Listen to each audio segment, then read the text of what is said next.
اما بعد،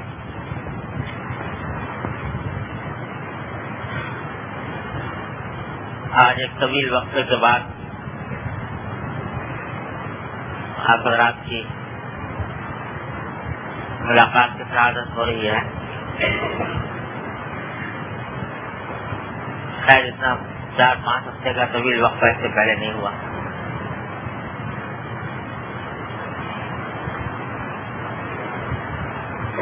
اور وقت ایسا ہے کہ عید الاضحیٰ قریب آ گئی، پرسوں انشاءاللہ عید الاضحیٰ ہوگی، تو خیال آیا کہ کچھ باتیں عید الاضحیٰ اور اس سے متعلق جو عبادت ہے قربانی کی، اس کے بارے میں کچھ گزارشات کر دی جائیں۔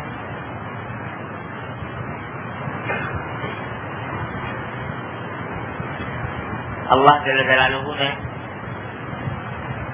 ہمیں آپ کو جن عبادتوں کا مکلف بنایا ہے، جو عبادتیں ہمارے دن میں فرض یا واجب یا مسنون قرار دی ہیں، ان میں سے ہر عبادت کا رنگ جدا ہے۔ ہر گلیرا رنگ و بوئے جگر ہے۔ کوئی عبادت ایسی ہے کہ اس میں عاشقانہ شان ہے، کوئی عبادت ایسی ہے کہ اس میں مصلحانہ شان ہے۔ ہر عبادت کا رنگ الگ ہے، اس کا ذائقہ جدا ہے۔ یہ عبادت جو اللہ جل جلالہ نے ایام نحر کے اندر مقرر فرمائی، قربانی کی عبادت،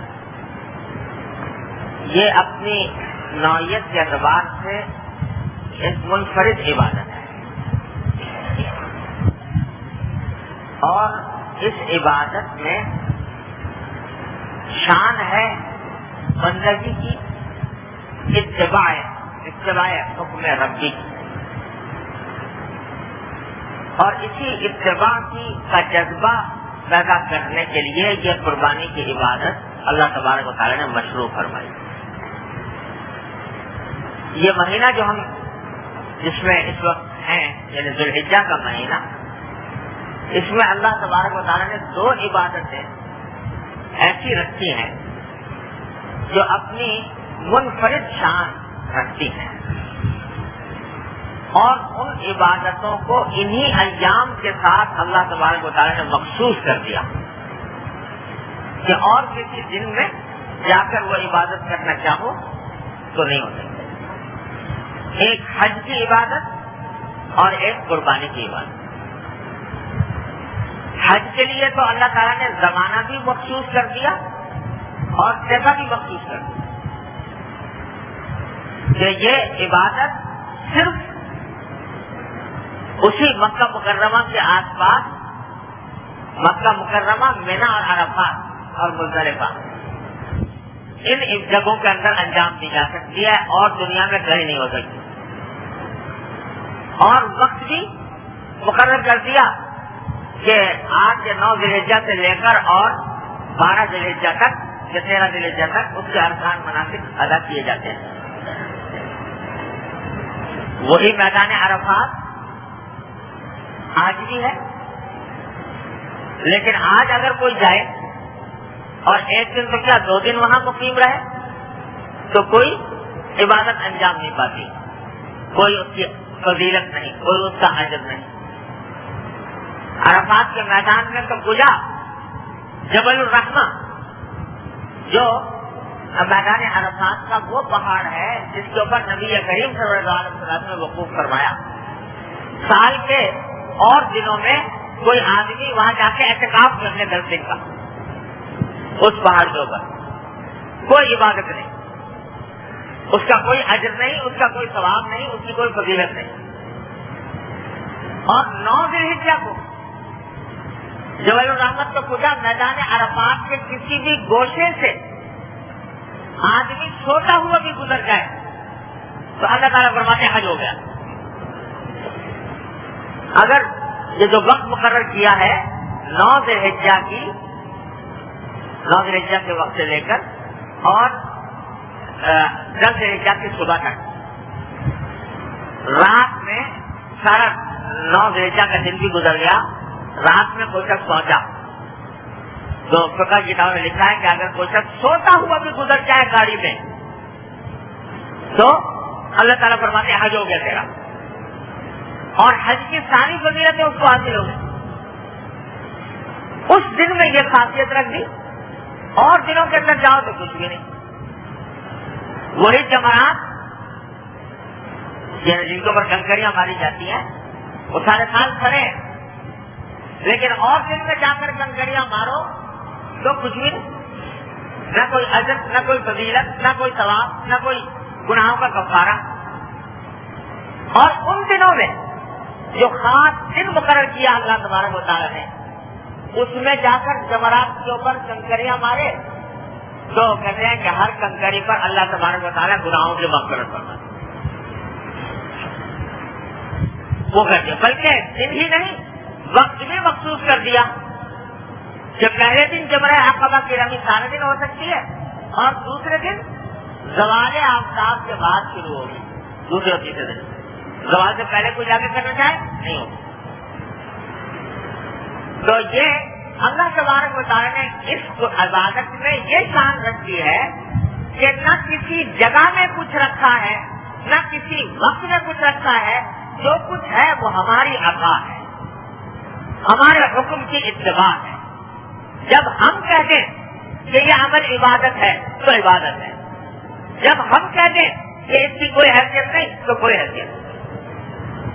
یہ اللہ تبارک و تعالیٰ یہ سکھا رہے ہیں حج کے ارکان کے ذریعے، ایک ایک اپنے بندے کو سکھا رہے ہیں کہ یہ مت سمجھ لینا کہ مسجد حرام کے عمارتوں میں اور پتھروں میں کچھ رکھا ہوا ہے. نہ عمارتوں میں کچھ ہے، نہ پتھروں میں کچھ ہے، نہ فضا میں کچھ ہے، نہ ہوا میں کچھ ہے. جو کچھ ہے وہ ہمارے حکم میں ہے. ہم نے کہہ دیا کہ یہ جگہ جو ہے یہ مقدس ہے تو ہے مقدس. ہم نے کہہ دیا کہ نہیں تقدس تو تقدس ختم ہو.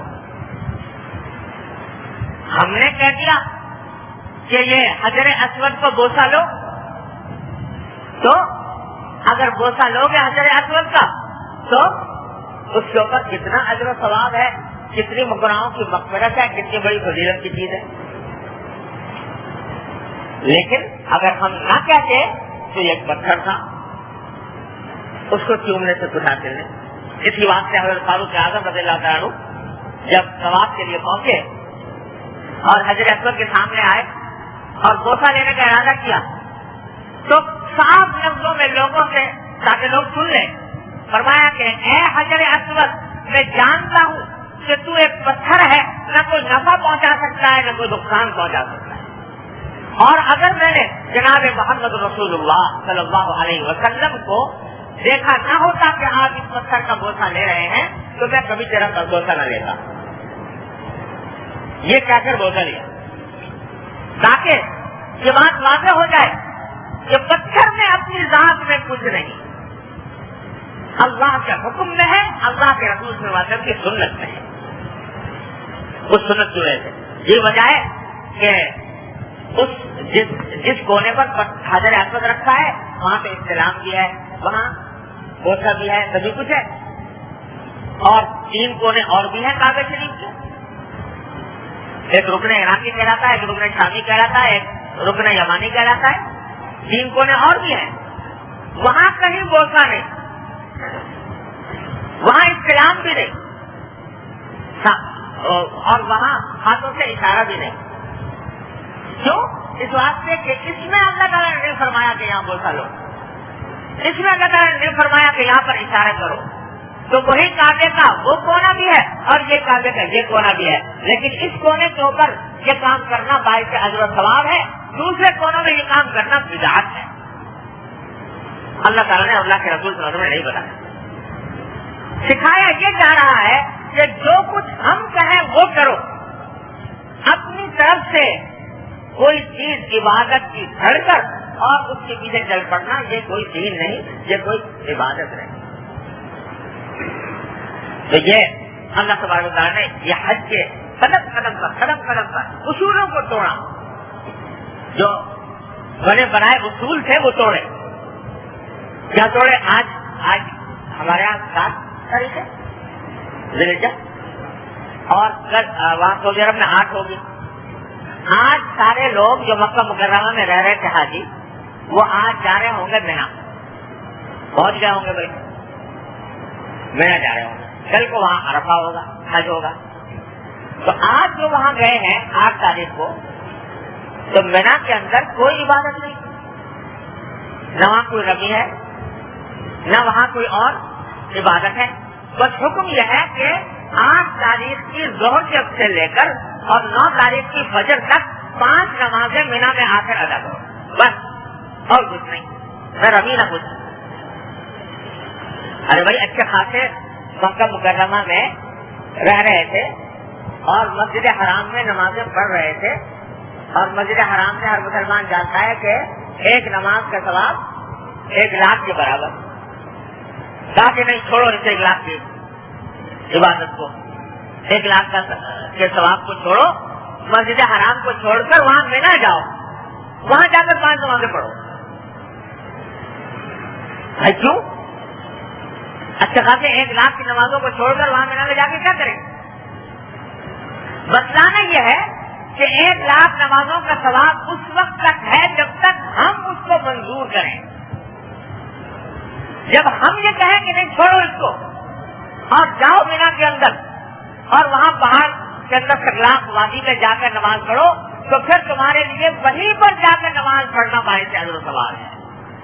آج اگر کوئی حاجی یہ کہے کہ صاحب میں تو نہیں جاتا، میں تو یہ 1 لاکھ نمازوں کے ثواب جو چھوڑوں میں تو مینا نہیں جاتا، تو 1 لاکھ تو چھوڑ، 1 نماز کا ثواب بھی نہیں ملے گا، اس واسطے کہ اللہ کے حکم کے خلاف کر رہا ہے، نبی کریم صلی اللہ علیہ وسلم کی اطاعت کے خلاف، سنت کے خلاف۔ یہ اللہ تعالیٰ نے یہ بتا دیا، ذرا قدم قدم پر اصول توڑے۔ عام دنوں میں حکم یہ ہے کہ بھائی جب نماز کا وقت اپنے وقت میں ادا کرو، اور نماز کو وقت کو مؤخر کرنا، جان بوجھ کر ٹالنا، یہ بہت بری بات ہے، بہت سخت گناہ ہے، کبائر میں سے ہے کہ نماز کا وقت آدمی جان بوجھ کر گزار دے، نماز نہ پڑھے۔ خاص طور سے مغرب کی نماز کے لیے حکم یہ ہے کہ جلدی سے جلدی جتنا جلدی ہو پڑھو۔ عرفات میں حج ادا کر رہے ہیں، عرفات میں رکن اعظم حج کا ادا ہو رہا ہے، وقوف عرفات، وہاں سے چلے، حکم ہے غروب کے بعد چلو، غروب کے بعد چلے تو مغرب پڑھو، بھائی مغرب کا وقت آ گیا تو کہتے نہیں مغرب نہیں پڑھنی، یہاں مغرب کا وقت گزار دو اور مزدلفہ پہنچ کر مغرب اور عشاء ملا کے پڑھو۔ حدیث میں آتا ہے کہ جب حضور اکرم صلی اللہ علیہ وسلم عرفات کے میدان سے روانہ ہوئے، غروب ہو چکا تھا، روانہ ہوئے تو حضرت بلال رضی اللہ تعالیٰ عنہ حاضر ہوئے نبی کریم صلی اللہ علیہ وسلم کی خدمت میں، آ کر عرض کیا۔ حضرت بلال جو ہر وقت حضور کے مؤذن تھے، اور جہاں نماز کا وقت آتا تو آ کر حضور اکرم صلی اللہ علیہ وسلم کو یاد دلایا کرتے تھے کہ نماز کا وقت آ گیا۔ تو جب چلنے لگے تو فوراً آئے کہ حضرت الصلاۃ یا رسول اللہ، نماز کا وقت ہے یا رسول اللہ۔ آپ کو پتا ہے الصلاۃ امامہ، نماز آگے ہوگی۔ وہ سمجھے کہ ذرا ہجوم ہے، اس سے ذرا اور آگے بڑھ کے کہیں پڑھیں گے، تو اور آگے چلے، پھر ان کو بے چینی ہوئی کہ مغرب کا وقت گزرا تنگ ہے، ہو رہا ہے اور جلدی نماز پڑھنے کا حکم ہے، آپ اب پڑھنی چاہیے۔ پھر دوبارہ آئے الصلاۃ یا رسول اللہ، یا پھر نماز کا وقت ہے، آپ نے فرمایا الصلاۃ امامہ، نہیں نماز آگے ہو۔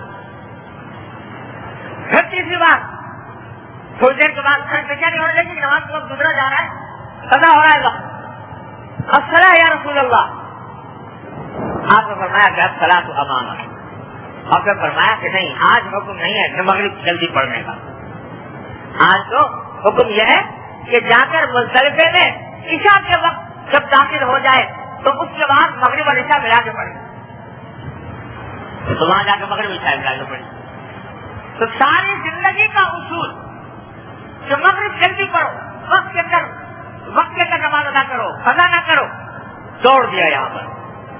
کیوں توڑ دیا؟ یہ بتانے کے لیے توڑ دیا کہ ارے اس وقت میں کچھ بھی نہیں رکھا.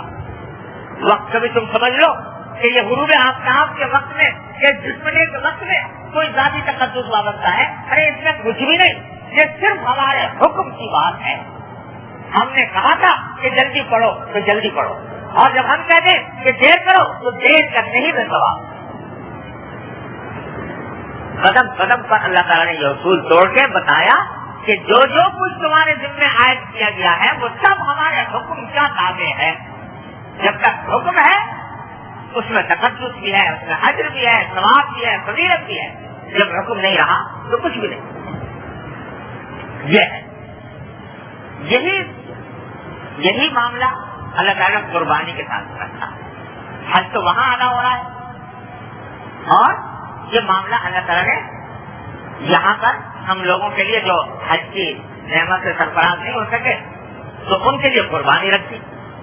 قربانی کا بھی یہ حال ہے کہ سارے سال میں 3 دن مقرر فرمایا اللہ تعالیٰ نے قربانی 10, 11, 12 ذوالحجہ. بس یہ عبادت انہی 3 دنوں میں انجام دی جا سکتی ہے. اور دنوں میں قربانی کی عبادت نہیں ہو سکتی. نفلی قربانی بھی کوئی کرنا چاہے تو اور دنوں میں نہیں ہو سکتی. اور دنوں میں اگر کوئی شخص صرف زیادہ دے یہ کر سکتا ہے کوئی بکرا ذبح کر کے اس کا گوشت صدقہ کر دیا. گوشت صدقہ کرنا اور بات. قربانی کی عبادت مقصد یہ ہے کہ جس وقت جانور کے گلے پر چھری اللہ کا نام لے کر اللہ کی رضا کی خاطر پھیری اور اس کی شہرت گٹی تو بس قربانی کی عبادت ادا ہو گئی. یہ ہے قربانی، جس کو قربانی کہتے ہیں. تو اس کو کہہ دیا کہ بس سال میں 3 دن ہے یہ، اور دنوں میں کہ تم کتنے جانور ذبح کرتے ہو قربانی کا ثواب ملے گا. قربانی جو ہے نام ہے عربی زبان کا لفظ ہے، قربان سے نکلا. قربان کہتے ہیں ہر وہ عمل جو اللہ کا قرب حاصل کرنے کے لیے کیا جائے. اللہ تعالیٰ کا قرب، اللہ تعالیٰ کی رضامندی، اس کا تقرب چاہنے کے لیے جو بھی عمل کیا جائے اس کو کہتے ہیں قربان. اسی سے اردو میں ہم قربانی کہہ دیتے ہیں اس کو. کیا مانا کہ یہ عمل اس لیے کیا جا رہا ہے کہ اللہ جل جلالہ کا تقرب حاصل کیا جائے. جو تو اور بھی بہت سارے جتنی عبادتیں ہیں سب اللہ تعالیٰ کے تقرب کا ذریعہ ہے، لیکن یہ عبادت تقرب کا ذریعہ خاص طور پر اس کو جو کہا گیا وہ اس لیے کہ اس عبادت میں انسان کی عقل کو، اس کی حکمت کو، اس کی مصلحت کو کوئی دخل ہی نہیں. اور چیزیں ہیں نا، اور جتنے عبادتیں ہیں اس میں کچھ نہ کچھ بظاہر حکمت نظر آتی ہے. نماز ہے تو اس میں آدمی کا نظام جو ہے وہ صحیح بن جاتا ہے. کچھ نماز کے ذریعے بعض اوقات اس کی صحت کے لیے بھی فائدہ مند ہوتی ہے، وغیرہ وغیرہ. اور بہت سے فوائد اس میں ہو سکتے ہیں، بہت سی حکمتیں مسئلاتیں بھی ہو سکتی ہیں. روزہ ہے اس میں بھی صحت کے اعتبار سے فائدہ مند ہے، یہ ہے وہ ہے، بہت سی دنیاوی مسئلاتیں جس کے اندر ہو سکتی ہیں.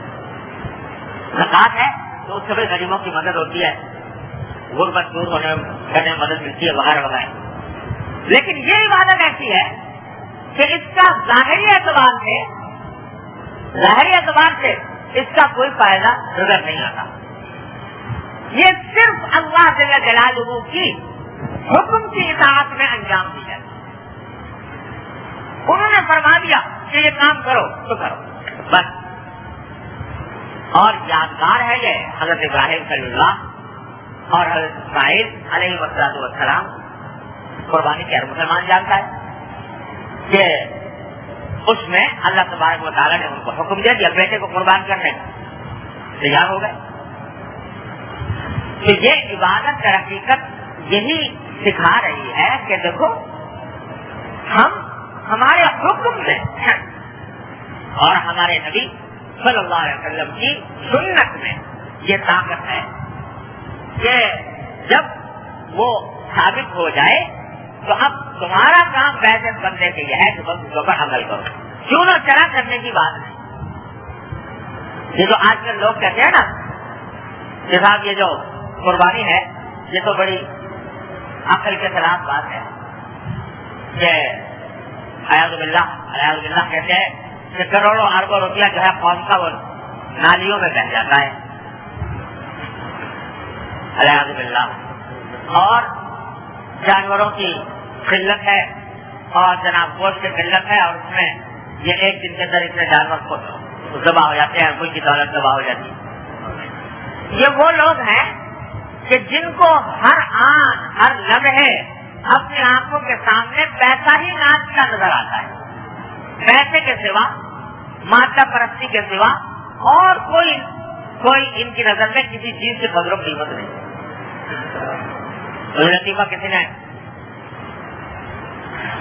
سنایا تھا کہ کوئی تاجر مزاج کے جو آدمی ہوتے ہیں نا، جو ہر وقت روپے پیسے کے چکر میں رہتے ہیں، تو ایسا کہتے کوئی تاجر کو انتقال ہوا، فرشتے اس کو لے جانے لگے. تو اس سے پوچھا کہ بھائی یہ بتاؤ کہ تمہیں جنت میں لے جائیں کہ جہنم میں لے جائیں؟ تو وہ کہنے لگا جی جہاں 4 پیسے کا فائدہ ہو وہاں لے جاؤ. جنت میں 4 پیسے کا فائدہ ہو تو وہاں لے جاؤ، جہنم میں 4 پیسے کا فائدہ ہو تو وہاں لے جاؤ. یہ ذہنیت ہے کہ ہر کام دنیا ہر کام میں پیسہ چاہیے، ہر کام کے اندر مادی منفعت چاہیے. وہ یہ سوال کرتی ہے کہ قربانی کے اندر قربانی کی عبادت میں ہمارا فائدہ کیا ہے 4 پیسے کا؟ جب تک 4 پیسے کا فائدہ نہ بتاؤ تو ہم قربانی کو ماننے کو تیار ہیں. اور ان بے عقلوں کو یہ پتہ نہیں کہ یہ عبادت تو رکھی گئی ہے اس عقل کو کچلنے کے لیے، یہ عبادت تو رکھی اس کام کے لیے کہ اچھا ہے دل کے ساتھ رہے پاسبان عقل، لیکن کبھی کبھی اسے تنہا بھی چھوڑ. یہ تو تھوڑی رکھی اس لیے گئی. اور اللہ تبارک و تعالیٰ نے یہ عبادت اس لیے رکھی تھی، اسی کو پورا قصہ سنایا اللہ تعالیٰ نے کہ ہم نے اپنے نبی صلی اللہ علیہ وسلم حضرت ابراہیم علیہ السلام کو کہہ دیا کہ بیٹے کو قربان کرو. اب بتاؤ کہ بیٹے کو قربان کرنے کا جو حکم ہے ذبح کرنے کا، اس کو عقل کے کسی بھی ترازو میں تول لو، کیا یہ حکم کسی طرح عقل کے مطابق بنتا ہے؟ کسی بھی انسان کا قتل کرنا، قرآن نے یہ کہا ہے کہ ایک انسان کا قتل کرنا پوری انسانیت کو قتل کرنا ہے. من قتل نفسا بغیر نفس او فساد فی الارض فکأنما قتل الناس جميعا. ایک آدمی کو قتل کر دیا نہ تو گویا پوری انسانیت کو قتل کر دیا. اور انسان بھی کون؟ نابالغ بچہ جو ہے اس کے بارے میں حکم یہ ہے کہ عین حالت جنگ میں بھی جب جہاد ہو رہا ہو کافروں سے، اس وقت کی حضور اکرم صلی اللہ علیہ وسلم کی ہدایت یہ تھی کہ جب جہاد کی حالت میں کوئی بچہ آ جائے سامنے تو ہرگز ہاتھ مت اٹھانا بچے. لا تقتلوا ولیدا، کسی بچے کو کبھی مت قتل کرنا. ولا شیخن ثانیہ، نہ کسی بہت بوڑھے آدمی. عین حالت جنگ میں بھی منع ہے، ابتداء کی حالت حمل. اور بچہ بھی کون؟ اپنی اولاد، اپنا بیٹا بھی مرادوں سے مانگا ہوا. تو کسی بھی میزان کے طور کے دیکھو، یہ عقل کے کسی میزان پر یہ حکم اترتا نہیں. لیکن جب حکم آیا ابراہیم صلی اللہ علیہ وسلم پر تو پلٹ کر ابراہیم علیہ السلام نے یہ نہیں فرمایا، اللہ تعالیٰ سے یہ نہیں پوچھا کہ یا اللہ اس بیٹے نے کیا قصور کیا ہے، یا اللہ یہ حکم آپ نے کیوں دیا، کیا اس کی حکمت ہے، کیا اس کے مسئلات ہیں؟ کچھ نہیں. بیٹے کے بعد چلے گئے اور جا کے بتایا کہ دیکھو بیٹا یہ خواب میں دیکھا ہے میں. بیٹے نے بھی جو بالکل نہ عمر نہ بالغ، اس نے بھی پلٹ کر یہ نہیں پوچھا کہ آپ بجان میرے کس گناہ میں مجھے قتل کیا جا رہا ہے، کس قصور کی سزا دی جا رہی ہے، کیوں یہ حکم آیا ہے. جواب نے یہ کہا کہ یا ابت المعصوم، اب بجان جو حکم آیا ہے کر گزر. اس لیے کہ اللہ کا حکم کے بعد پھر کوئی مجال نہیں ہے کسی کی عقل سے گھوڑے دوڑانے کا، زیادہ کر گزر. اور میری فکر نہ کیجیے، سچا جدونی انشاءاللہ من الصابرین، مجھے انشاءاللہ آپ صبر کرنے والوں سے پائیں گے، میں اس کے اوپر بے صبری کا مظاہرہ نہیں کروں. یہ جواب دیا. ورنہ پوچھنے کی بات یہ تھی کہ بھائی آخر کیا حکمت ہے، کیا مسئلہ ہے ایسے حکم میں. تو اللہ تبارک و تعالیٰ نے جو واقعہ بیان فرمایا سورہ صافات میں، تو وہاں پر اللہ تعالیٰ نے فرمایا فلما اسلما، جب باپ بیٹے دونوں نے سر جھکا دیا ہمارے حکم کے آگے، وَتَلَّهُ لِلْجَبِينِ، اور باپ نے بیٹے کو پیشانی کے بل زمین پر گرا دیا. تو نادیناہ ان یا ابراہیم، ہم نے آواز دی کیا ابراہیم قد صدقت الرؤیا، آج تم نے اپنا خواب سچا کر دیا. اور روایتوں میں آتا ہے، بعض روایتوں میں آیا ہے کہ جب حضرت اسماعیل علیہ السلام کو لے جانے لگے حضرت ابراہیم علیہ السلام، تو انہوں نے یہ کہا کہ انہوں نے مشورہ دیا کہ ابا جان جب آپ میرے اوپر مجھے ذبح کریں تو آپ مجھے الٹا لٹائیے گا پیشانی کے بل، کیونکہ کہیں ایسا نہ ہو کہ اگر سیدھا میں لیٹا ہوا تو آپ میری صورت کو دیکھ کر باپ کی محبت جوش مار جائے اور چھری چلنے میں کوئی کسر رہے. دوسرا یہ کہ آپ مجھے ایسا کیجیے گا کہ میرے سارے کپڑے جو ہیں وہ میرے جسم کے اوپر اچھی طرح ٹائٹ طریقے سے باندھ دیجیے گا، کیونکہ جب میرے اوپر چھری چلے گی تو بہرحال میں انسان ہوں، سڑکوں گا، اور سڑکنے کی حالت میں میرے ہاتھ پاؤں چلیں گے تو خون کے چھینٹے ابلیں گے، اور وہ خون کے چھینٹے میرے لباس کے اوپر چاروں طرف پھیلیں گے. تو میری والدہ کے پاس جب یہ لباس پہنچے گا تو ان کو دیکھ کر بڑا غم ہوگا. لہٰذا آپ اس کو اس طرح کیجیے کہ کم سے کم کپڑوں کا حصہ جو ہے وہ خون سے آلودہ. لٹا دیا باپ نے بیٹے کو. اللہ تعالیٰ کو یہ منظر اتنا پسند آیا تو فرمایا جب دونوں باپ بیٹوں نے اپنے آپ کا سر جھکا دیا تو ہم نے آواز دی کہ یا ابراہیم قد صدقت الرؤیا، تم نے اپنا خواب سچا کر دکھایا، ہمارے حکم کے اوپر پورے اتر گئے. تو حیران ہو گیا رحمت، تاکہ اب تم نے اپنا کام کر لیا. بندگی کا اعلیٰ ترین مظاہرہ، بندگی کی اعلیٰ ترین مثال تم نے تاریخ عالم پر سب کر دی. اپنا کام تم نے کر لیا، اب ہمارا کام دیکھو کہ آنکھیں کھولو کہ دیکھو کیا بنتا ہے. صاحب آنکھیں کھولی تو دیکھا کہ بیٹا دبا ہوا پڑا ہے اور اسماعیل کا بابر بیٹے مسکرا. اللہ تبارک و تعالیٰ نے یہ واقعہ جو بیان فرمایا سورہ صافات میں، تو یہ بتانے کے لیے کہ دیکھو ہمارے بندے ایسے ہوتے ہیں کہ جب ہماری طرف سے حکم آ جائے تو وہ چون و چرا کی مجال نہیں چباتے، یہ نہیں پڑھ کر پوچھتے کہ اس کا حکم کی مسئلہ کیا ہے، مسئلہ ہے کر گزرتے ہیں. یہ سارا جو کچھ قربانی کر رہے ہو یہ در حقیقت اس جذبہ اتباع کی یادگار ہے. ہمارے آپ میں سے کسی کو یہ حکم آ جائے بیٹوں کو دبا کرنے کی تو دانت و پسینہ آ جائے، کر سکو گے؟ اس کی زبردست تم سے کرائی گئی، تم سے اتنی مشکل لی جا رہی، تم سے صرف اتنی مشکل لی جا رہی ہے کہ بھائی 2,000-2,500 روپے کا جانور لے کر اور تم اس کو ہماری خاطر سے اللہ کے راستے میں قربان کر دو. یہ پوچھے بغیر کہ 2,500 روپے کہاں گئے اور ان کا کیا فائدہ مجھے حاصل ہوا، صرف اتنا مطالبہ ہے تمہارے. یہ آپ قربانی جب یہ کرو گے اور اس جذبے کے ساتھ کرو گے کہ چاہے مجھے ظاہر میں فائدہ کچھ نہیں پہنچنا، میری رقم میں کمی آ رہی ہے بظاہر دیکھنے میں، لیکن میرے پروردگار کا حکم ہے اس لیے انجام دے رہا ہوں.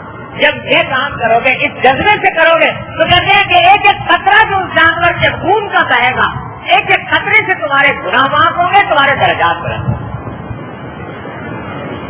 اللہ جل جلالہ کو فرمایا کہ آج کے دن یوم النحر میں کوئی عمل اتنا پسند نہیں جتنا خون بہانے کا عمل.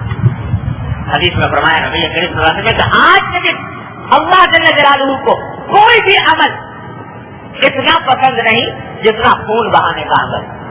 یہ خون میرا بندہ میرے حکم کی خاطر بہا رہا ہے, میرے حکم کی قدر پہچان کر, میرے حکم کی عظمت کو جان کر اور میری محبت میں یہ کام کر رہا ہے, لہٰذا اس سے زیادہ افضل عمل کوئی نہیں. اور فرمایا حدیث میں نبی کریم صلی اللہ علیہ وسلم نے کہ جانور کی جب قربانی کی جاتی ہے تو خون ابھی زمین پر نہیں پہنچتا,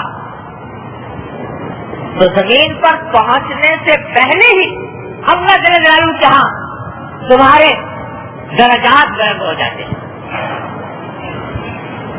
فرمایا لا ينال الله لحومها ولا دماؤها ولكن يناله التقوى. ارے نہ اس کا خون ہمیں چاہیے نہ اس کا گوشت ہمیں چاہیے, ہمیں تو تمہارے دل کا تقویٰ ہے کہ تم نے اس تقویٰ کے جذبے سے یہ جانور قربان کیا, اور یہی تقویٰ پیدا کرنا مجبور ہے. اور جب تک یہ تقویٰ پیدا نہیں ہوتا تمہارے دل میں تو یاد رکھو کہ دنیا بھی تمہاری نہیں سمجھ سکتی.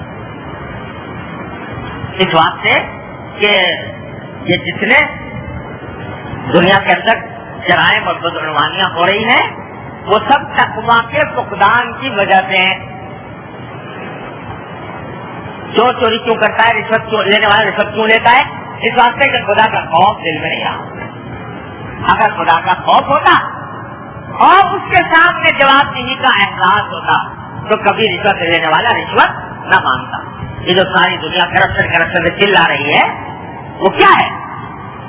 کرپشن کا معنی یہ ہے کہ آدمی خدا کو بھول گیا, اللہ کے سامنے جواب دہی کے احساس کو بھول گیا, موت کو فراموش کر گیا. یہ ہے کرپشن. اور جس شخص کے دل میں خدا کا خوف ہو, آخرت کی فکر ہو, اللہ کے سامنے کھڑا ہونے کا احساس ہو, تو وہ ایک پیسہ بھی حرام اس کو ایسا لگتا ہے جیسے آپ کا انگار, وہ کبھی اس سے روکتا نہیں. تو یہ قربانی جو ہے تقویٰ پیدا کرنے کا بہترین ذریعہ ہے. تقویٰ پیدا کرنا ہے, اس سے اطاعت کا جذبہ پیدا ہوتا ہے. تو اس لیے اس کو مشروع کیا گیا. اللہ تبارک و تعالیٰ نے مشروع فرمایا اس میں یہ مت پوچھو کہ کتنے پیسے کا فائدہ ہے اور کتنے پیسے کا نقصان ہے. اس میں یہ پوچھو کہ اللہ تبارک و تعالیٰ کو کتنا پسند ہے اور کس درجے اس حکم کی تاکید ہے. جب اس طرح سے کرو گے تو اللہ تعالیٰ تمہارے دل میں تقویٰ پیدا کرتا ہے. یہ ہے اس سارے قربانی کا فلسفہ جو آ رہے ہیں. تو بھائی اللہ تبارک و تعالیٰ نے یہ عبادت اس لیے رکھی ہے. پہلے زمانے جو امتیں اور کسی امتیں جو گزری ہیں حضور اکرم صلی اللہ علیہ وسلم سے پہلے اس میں بہت قربانیاں ہوا کرتی. اور موسیٰ علیہ السلام کے دوران میں بہت قربانی, ان کی شریعت میں بہت قربانیاں, حق چھوڑنے کے بعد قربانی, حق چھوڑنے کے بعد قربانی ہوتی تھی. حضور نبی کریم صلی اللہ علیہ وسلم کی امت میں صرف 3 دن کے لیے رکھی گئی, اور وہ بھی آدمی کے ذمہ ایک قربانی, وہ بھی جو جسے طاقت رکھتا ہو اس کے ذمہ. تو اب دوسری بات یہ ہے کہ پہلی امتوں میں قربانی ایسی تھی کہ جب قربانی ہی دی ہے نا تو اب جانور کو اگر قربان کیا ہے تو گوشت کھانا حلال نہیں تھا. قربانی دی ہے بھائی اللہ کے لیے تو گوشت اس کا نہیں کھاتے تھے. بلکہ پہلے زمانے میں تو قرآن میں آیا کہ اس طرح قربانی ہوتی تھی کہ جو سب قربانی کر رہا ہے تو وہ کسی پہاڑ پر کسی میدان میں لے جا کر رکھ دیا, آگ آسمان سے آتی اس کو کھا لیتی, جو قبولیت کی علامت ہوا کرتی. بعد میں یہ بھی نہ رہا, لیکن یہ تو تھا ہی کہ قربانی کا گوشت کھانا قربانی کرنے والے کے لیے حلال نہیں تھا. ارے بھائی جب اللہ میاں کے لیے قربان کیا ہے تو کھاتے کیوں؟ اصل بات تو یہی تھی نا. لیکن یہ صدقہ ہے نبی کریم سرور دو عالم صلی اللہ علیہ وسلم کا کہ آپ کے لیے یہ آپ کو یہ خصوصیت فرمائی گئی کہ آپ کے امت کے لوگوں کے لیے یہ فرمایا گیا کہ قربانی بھی کر لو, اس کا جو ثواب بھی لے لو, اور گوشت کھانا بھی تمہارے لیے حلال. وہی ذبح بھی کرے ہیں وہی لے ثواب الٹا. تو اس سے ذبح کا اس کے گوشت سے فائدہ اٹھانے کو بھی جائز کر دیا اور قربانی بھی ہو اس کا ثواب. ہمارے اہل تشریف الامت صلی اللہ علیہ وسلم اللہ تعالیٰ کی درجات بلند فرمائے. وہ اس کی مثال دیتے کہ پہلے زمانے میں دستور یہ ہوتا تھا کہ جب کوئی شخص کسی بڑے بادشاہ کے پاس یا بڑے سردار کے پاس کوئی ہدیہ تحفہ لے کر جاتا تو کتنا ہی قیمتی یا جیسا بھی ہدیہ لے کر گیا, بادشاہ کی طرف سے قبولیت بس یہ ہوتی تھی کہ اس کے اوپر ہاتھ رکھ دیا تو مطلب قبول ہو گیا. پھر ہاتھ رکھنے کے بعد وہ اسی کو واپس کر دیا جاتا تھا کہ بھائی ہم نے قبول کر لیا, لیکن اب ہماری طرف سے گویا تمہارے لیے ہدیہ ہے. فرماتے ہیں کہ اللہ تعالیٰ نے امت محمد علیہ صاحب السلام کے لیے قربانی کو اس قسم کا ہدیہ بنا دیا کہ تم میرے نام پر میری رضا کی خاطر قربان کیا تم نے جانور, اور ادھر تم نے بسم اللہ اللہ اکبر کر کے اس کے اوپر چھری پھیری اور وہ ذبح ہوا, بس ہم نے ہاتھ رکھ دیا, قبول ہو گیا, اجر و ثواب مل گیا, اب لے جاؤ تمہارا ہی ہے, اب اس سے جو چاہو نہ بھی اٹھا سکتے ہو. یہ خصوصیت امت محمدی علیہ صاحب السلام کو عطا فرمائی تھی.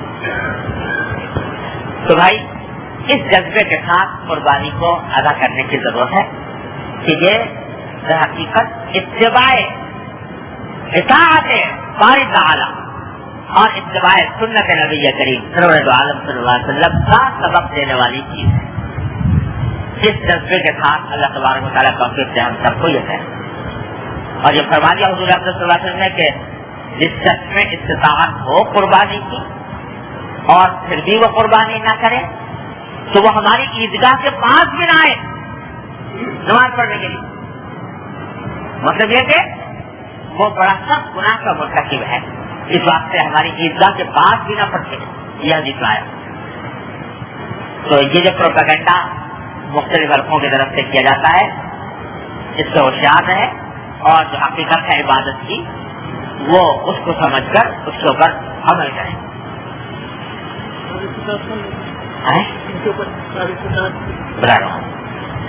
اب یہ تھوڑے سے چند مسائل ہیں قربانی سے متعلق, وہ ذرا سے سمجھ لینے کی ضرورت ہے کیونکہ اس میں غلط فہمیاں طرح طرح کی پائی جاتی ہیں. تو ذرا مختصر وہ بھی عرض کر دوں. ایک تو یہ کہ صاحب استطاعت کا جو معیار شریعت میں مقرر کیا گیا ہے وہ یہ کہ وہ شخص, ہر وہ شخص جس کی ملکیت میں 52.5 تولہ چاندی یا اس کی مالیت کا زیور یا ضرورت سے زائد سامان ہو تو وہ قربانی کے لحاظ سے صاحب استطاعت میں شمار ہے. 52.5 تولہ چاندی کی قیمت آج کے مسائل میں 4-5 ہزار کے قریب بنتی ہے, تقریباً ایسی معلوم کر دیا جائے. تو اگر فرض کرو 5,000 ہے تو کسی شخص کے پاس اگر 5,000 روپے ضرورت سے زائد رکھے ہوئے یا 5,000 کی مالیت کا زیور ہے یا 5,000 کی مالیت کا گھر میں جو ضرورت سے زائد سامان ہے تو اس کے ذمہ قربانی والی ہے. یہ ہے صاحب استطاعت کا مطلب. ایک بات تو یہ سمجھنے کی. دوسری بات سمجھنے کی یہ ہے کہ ہمارے معاشرے میں بہت کثرت سے غلط فہمی پائی جاتی ہے اور قربانی کے دنوں میں بہت لوگ اس غلط فہمی کو نظر آتے ہیں, ان کے سوالات سے اندازہ ہوتا ہے. یوں سمجھتے ہیں کہ باپ نے کر لیا تو بس بیٹے کی طرف سے بھی ہو گئی اور شوہر نے کر لی تو بیوی کی طرف سے بھی ہو گئی. یہ بڑی زبردست غلطی ہے, غلط فہمی ہے. دیکھو جس طرح باپ کے نماز پڑھنے سے بیٹے کی نماز ادا نہیں ہوتی, کیا ہوتی ہے تو بس باپ پڑھ لے تو بس بیٹے کی چھٹی. یہ شوہر کے نماز پڑھ لینے سے بیوی کی نماز ادا نہیں ہوتی. ہر ایک کے ذمے اس کی عبادت الگ واجب ہے. زکات باپ کے ادا کرنے سے بیٹے کی ادا ہوتی, شوہر کے ادا کرنے سے بیوی کی ادا نہیں ہوتی. تو اس واسطے یہ قربانی کی عبادت کی ایسی ہے کہ ہر ایک انسان پر اپنی الگ الگ فرض ہے. اگر شوہر بھی صاحب استطاعت ہے اور بیوی بھی صاحب استطاعت ہے تو شوہر پر الگ واجب ہوگی اور بیوی پر الگ ہوگی. باپ بھی صاحب استطاعت ہے اور مالک بیٹا بھی صاحب استطاعت ہے تو یعنی اس کی ملکیت میں بھی حصہ ہے تو اس پر بھی الگ ہوگی، اس پر بھی الگ ہوگی، ایک سے دوسرے کی ادا نہیں۔ آج ایک صاحب میرے کو پوچھ رہے تھے کہ صاحب وہ ہم تو میاں بیوی کا اپنا آپس میں مشترک کھاتا ہے تو لہٰذا ہم ایک قربانی کرنے دونوں کی طرف سے ادا ہو جائے گی کہ نہیں ہو جائے گی؟ تو یہ بالکل غلط خیال ہے۔ ہر ایک اپنی فرائض کا خود ذمہ دار، وہ باپ ہو یا بیٹا ہو، شوہر ہو یا بیوی، ہر ایک کو اپنی ادا کرنی۔ ایک دوسری غلط فہمی یہ بعض لوگوں میں پھیلا دی گئی ہے کہ بھائی قربانی تو کیا کرے، قربانی کے برابر رقم کا صدقہ کرنے تو زیادہ اچھا، غریب کو فائدہ ہو جائے گا۔ بعض لوگ یہ کہتے ہیں کہ صدقہ کر دو، بجائے کہ 2000 روپے کا حصہ لوگ آئے میں، اس سے بہتر ہے کہ 2000 روپے کسی غریب کے ہاتھ پہ رکھ دو، صدقہ کر دو۔ یہ بڑی تو بتا فہمی۔ ارے بھائی ہر ایک عبادت الگ الگ ہے، قربانی صدقہ کرنے سے ادا نہیں ہوتی، قربانی کی عبادت الگ ہے، صدقے کا ثواب الگ ہے، صدقہ اگر دینا ہے تو الگ دو، لیکن قربانی کی عبادت صدقہ دینے سے ادا نہیں ہوتی۔ ایک غلط فہمی لوگوں میں یہ ہے، بعض لوگوں میں کہ صاحب وہ قربانی جو ہے وہ جب تک کسی بڑے کی طرف سے نہ کی جائے تو چھوٹا نہیں کر سکتا۔ بہت لوگ سمجھتے ہیں ایک ساتھ ملے تو وہ کہنے لگے جی میں ساری عمر ایسا کرتا رہا تو حضور اقدس صلی اللہ علیہ وسلم کی طرف سے قربانی کرتا رہا۔ آپ کی چیز نہیں، حضور اقدس صلی اللہ علیہ وسلم کی طرف سے قربانی کرتا رہا اور اپنی ایک سال ایسے ملے کہ جو کہتے ہیں کہ میں اپنے والد کی طرف سے کرتا ہوں، خود نہیں کرتا ہوں۔ ارے بھائی پہلا تو کام یہ ہے کہ آدمی کے ذمہ قربانی واجب ہے، اپنی طرف سے وہ واجب ادا کرے۔ دوسرے کی طرف سے قربانی کرنا ایصال ثواب کی خاطر، خواہ حضور اقدس صلی اللہ علیہ وسلم کی طرف سے ہو یا اپنے والدین یا کسی عزیز کی طرف سے ہو، یہ انسان کے ذمہ کوئی ضروری نہیں ہے، واجب نہیں ہے۔ تو کرے ثواب ہے، نہ کرے تو کوئی گناہ نہیں، لیکن اپنی قربانی کرنا واجب ہے اور اس کے نہ کرنے میں گناہ ہے۔ لہذا پہلا کام تو یہ ہے کہ اپنی طرف سے جو اپنا جو واجب ہے وہ ادا کرو، اس کے بعد اگر کوئی کسی کا دل چاہتا ہے اور استطاعت ہے تو ٹھیک ہے، حضور صلی اللہ علیہ وسلم کی طرف سے کرے یا کسی والدین کی طرف سے کرے، کسی کی طرف سے کر سکتا ہے۔ یہ بات بالکل واضح ہو جانی چاہیے۔ آخری بات یہ ہے کہ بعض لوگ دوسروں کی طرف سے کرتے ہیں تو اس میں شریعت کی طرف سے کوئی پابندی نہیں ہے کہ بھائی ضرور حضور صلی اللہ علیہ وسلم کی طرف سے کرو یا ضرور فلاں والدین کی طرف سے کرو، بلکہ یہ بھی اصل میں جو دوسروں کی طرف سے کی جاتی ہے نفلی قربانی، حقیقت میں وہ اپنی ہی قربانی ہوتی ہے نفلی۔ البتہ ایصال ثواب دوسرے کو ہو جاتا ہے، تو آدمی اگر چاہے تو ایک ہی چاہے بکری میں حضرت ایک بکرا کیا تو بکرا تو اپنی طرف سے ہوگا نفلی، ایصال ثواب اس کا جتنے چاہے آدمیوں کو کر دو، 10 کو کر دو، 20 کو کر دو، 50 کو کر دو، 100 کو کر دو، ایصال ثواب اپنے سارے اعزاء سیوا کو کر دو، پوری امت کو کر دو۔ حضور اقدس صلی اللہ علیہ وسلم نے ایک بکرا قربان فرمایا، دو مہینے قربان فرمایا، ایک فرمایا کہ ایک میری طرف سے ہے اور ایک میری امت کے ان لوگوں کی طرف سے ہے جنہوں نے قربانی نہیں کی، ان کی طرف سے قربانی ساری امت کے لوگ حضور اقدس صلی اللہ علیہ وسلم کر گئے، ساری امت کی طرف سے۔ یہ بھی کلام ہوا ہے کہ بھائی جب کوئی شخص کسی کو ثواب پہنچائے قربانی کر کے تو کیا بٹ کے ملے گا یا پورا ملے گا؟ بعض کہتے ہیں بھائی بٹ کے ملنا چاہیے، اس واسطے کہ ایک عبادت ہے، سب کو اس کا حصہ ملے گا، لیکن ہمارے بزرگوں کا مذاق یہ ہے کہ اللہ تعالیٰ کی رحمت سے امید یہ ہے کہ انشاءاللہ بٹنے کا نہیں، سب کو پورا ہی ملے گا۔ اس واسطے کہ حضور اقدس صلی اللہ علیہ وسلم جب ایک مہینہ قربان فرمایا پوری امت کے لوگوں کی طرف سے، اگر اس میں بٹوارا شروع ہو گیا تو ایک بال کا کوئی 10واں حصہ بھی ایک آدمی کے بانٹے میں نہیں آئے گا، تو اس واسطے اللہ تعالیٰ کی رحمت سے بعید ہے کہ وہ اس کا بٹوارا فرمائے، ہر ایک کو انشاءاللہ کا ملے۔